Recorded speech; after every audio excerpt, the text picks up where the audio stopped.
Assalamualaikum warahmatullahi wabarakatuh. Bismillahirrahmanirrahim. Jumpa lagi dengan saya Wiranto di channel Omah Lombok. Oke, alhamdulillah teman-teman, usia tanaman kami sudah HST 7 hari ya.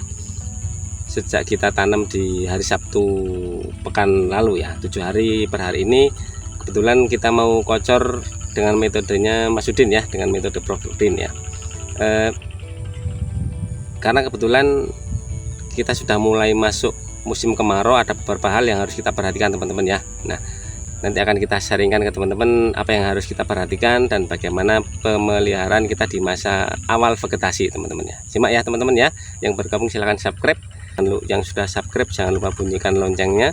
Saya ucapkan terima kasih ya teman-teman.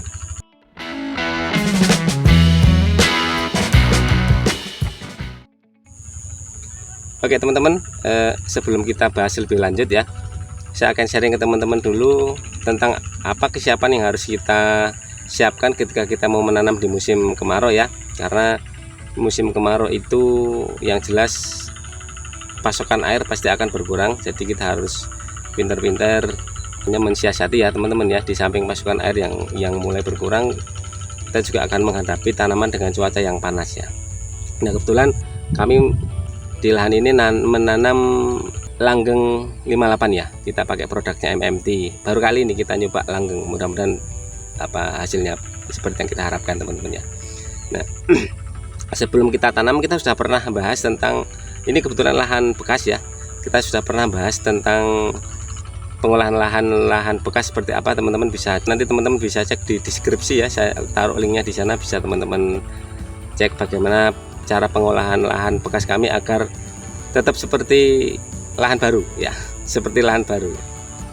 Nah, kemudian karena kita menghadapi musim kemarau, hal-hal penting yang harus kita siapkan itu adalah yang pertama, teman-teman siapkan dulu bibit yang akan kita pindah ke lahan itu harus kita adaptasikan ke lahan dulu paling tidak sekitar 3-4-5 hari teman-teman.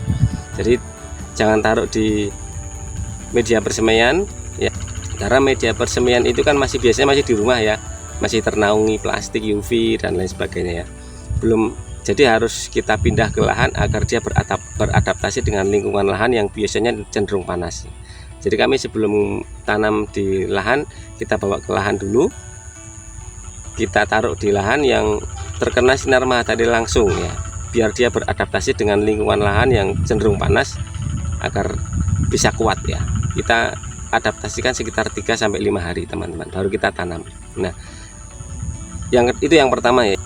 Yang kedua adalah kita harus mempersiapkan adanya mikorhiza teman-teman ya.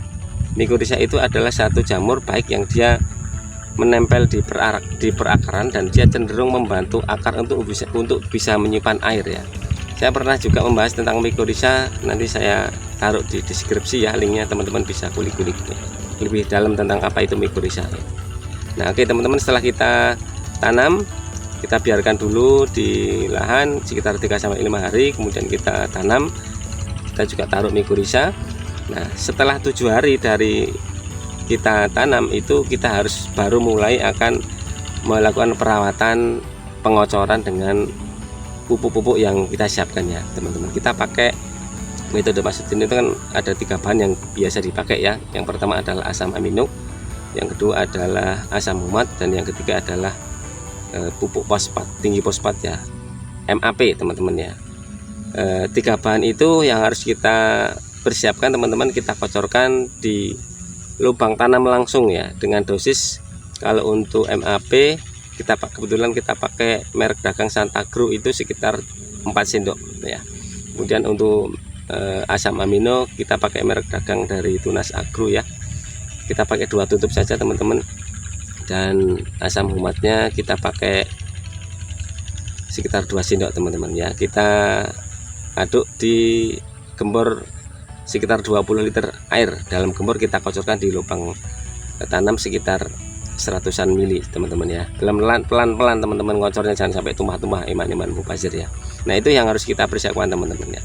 Nah, kita metode ngocornya adalah selang 7 hari sekali ya.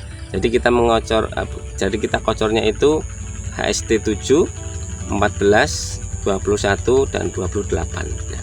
4 kali kita aplikasi perawatan di awal masa vegetasi adalah sekitar umur sebelum 30 hari kita harus sudah selesai dengan kocor yang tadi kita sampaikan teman-teman ya. Nanti setelah 4 kali kita kocor dengan 3 bahan tadi, baru kita nanti pakai dengan treatment lain ya. Ini adalah treatment awal masa vegetasi, kita pakai 3 bahan tadi untuk kocor ya. Jadi fungsi dari 3 bahan tadi adalah untuk perkembangan akar agar biar cepat menyerap nutrisi, yang kemudian untuk bisa memperbesar batang ya. Karena masa vegetasi, masa pertumbuhan itu kan kebutuhan fosfat ya, itu harus bisa lebih harus kita penuhi untuk kebutuhan makanan tanaman dan asam amino ya teman-teman ya. Nah, untuk asam humat sendiri kan itu untuk membantu mengikat pupuk agar tidak lari kemana-mana ya, dan salah satunya adalah selain sebagai pembenah tanah, asam humat juga berfungsi sebagai membantu menyimpan air di dalam tanah. Karena sekarang kan kemarau, jadi kecenderungan kita memakai asam humat adalah untuk membantu penyimpanan air di perakaran agar tetap terjaga kesediaan air dan terserap oleh akar ya teman-teman. Nah, itu ya teman-teman sedikit yang bisa saya sampaikan sela-sela waktu kita budidaya cabai ya. Mudah-mudahan bermanfaat.